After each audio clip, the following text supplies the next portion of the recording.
बहुत सारी चीज़ें देश में खबरें आती हैं, वाद विवाद होते हैं। फिल्म इंडस्ट्री के लोग आम तौर पर चुप्पी साधे रहते हैं। क्या लगता है आपको, कुछ डर होता है? जैसे फॉर एग्जांपल पहलगाम हुआ या ऑपरेशन सिंदूर हुआ। ये बताए ना क्या बोले, मैं उस पर क्या बोलूं, और मैं जो बोलूंगा तो यही बोलूंगा, ये तो बहुत गलत है, ये होना ही नहीं चाहिए। तो बेसिकली क्या चीज़ है कि जहाँ तक मुझे लगता है कि ये एक बड़ी छोटी सी मैं आपको बात कहूँगा, जी। चाहे वो हमारे इंडस्ट्री के को एक्टर्स हों या बिजनेसमैन इंडस्ट्रियलिस्ट हों या कुछ हो। एक कहावत है कि अपनी लकीर बड़ी करने के लिए दूसरे की मिटाओ मत आओ। हम्म। अगर दूसरे की लकीर से आपकी लकीर छोटी है तो मेहनत करके अपनी बड़ी करो ना। हाँ। तो ये जो चीज़ है ये हर जगह लागू होती है। हम्म।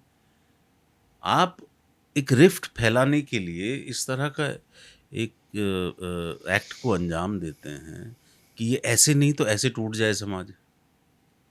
हम्म। भाई उस एक्ट ऑफ वॉर का या एक्ट ऑफ टेररिज्म का जो मकसद है वो क्या है? तोड़ना। तोड़ना भी क्या मकसद है कि भाई ये एक पर्टिकुलर जगह है, यहाँ शांति नहीं फैलनी चाहिए। हम्म।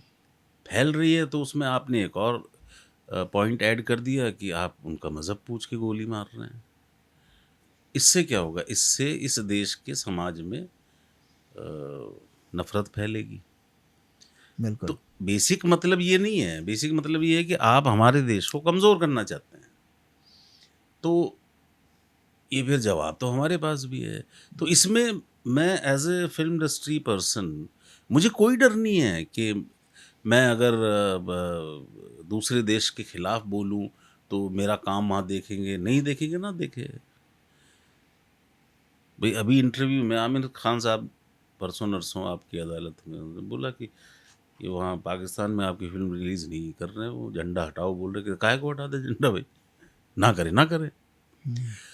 तो यहाँ पे ये सवाल आते हैं कि मेरा देश पहले है कि फिल्म पहले है? मेरा देश पहले है कि मैं जो है मतलब मुसलमान पहले हूँ? जब मेरा देश ही तकलीफ में होगा तो मैं चाहे मुसलमान हूँ, चाहे सिख हूँ, चाहे हिंदू हूँ, तकलीफ में तो मैं भी हूँगा ना। बिल्कुल। तो लोग के सवाल थोड़े से गलत होते हैं, इस वजह से लोग बचते हैं। बचते हैं। अब मुझे बताइए, आप मुझसे ये कहें कि पहलगाम हमले पे आपका क्या कहना है, तो मैं यही कहूँगा ना बहुत गलत है गलत हुआ, बिल्कुल। और बहुत शर्मनाक है। बहुत शर्मनाक। तो अब आपको यकीन ही नहीं हो रहा मेरी बात, तो आप मुझसे कुछ और सुनना चाहते हैं जो कि मैं कभी नहीं कहूँगा, क्योंकि मैं अपने देश का ही वासी हूँ। मेरा दूर दूर तक किसी और मुल्क में या किसी पड़ोसी मुल्क में कोई रिश्तेदार नहीं है। तो मेरे कहने का मतलब है कि जब मैं यहाँ का हूँ, यहाँ की परंपरा है, यहाँ का संविधान को फॉलो करता हूँ, यहाँ के नियम को फॉलो करता हूँ, सारी चीज़ों को फॉलो करता हूँ, टैक्स भी देता हूँ, तो मैं अपने ही देश से प्यार करूँगा ना यार। वो चाहे किसी भी उसका हो, रिजीम का हो, बिल्कुल। किसी भी दीन धर्म का हो, मैं उसके एक्ट को कैसे जस्टिफाई कर सकता हूँ? मुझे बताइए ना। तो अब इंडस्ट्री के लोग नहीं बोलते, वो उनकी अपनी कुछ समस्याएं होंगी।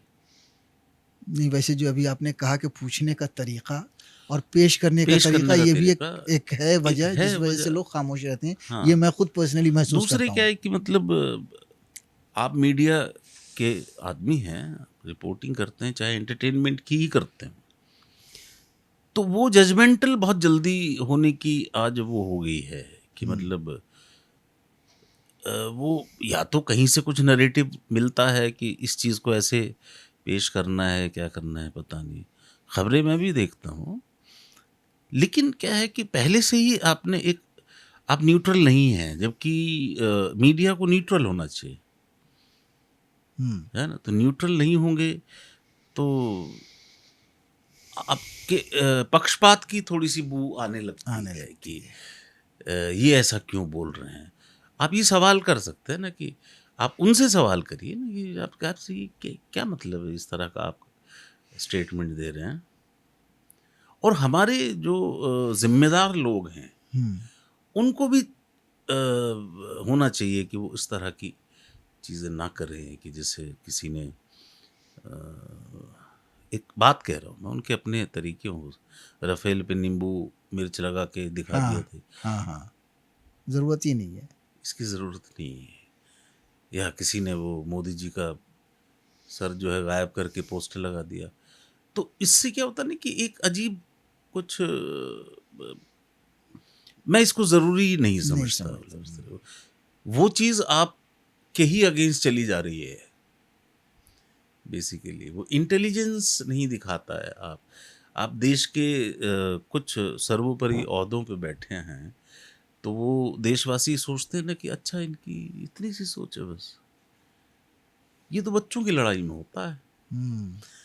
तो खैर उनके अपने कुछ होंगे चीज़ें, उनको बताने वाले और उनसे करवाने वाले सब सलाहकार लोग होते हैं। तो क्या करें, मतलब अब हर किसी को तो आप बदल नहीं सकते अपने हिसाब से। थोड़ा सा ज़्यादा हो गया है, मौका परस्ती थोड़ी ज़्यादा हो गई है, और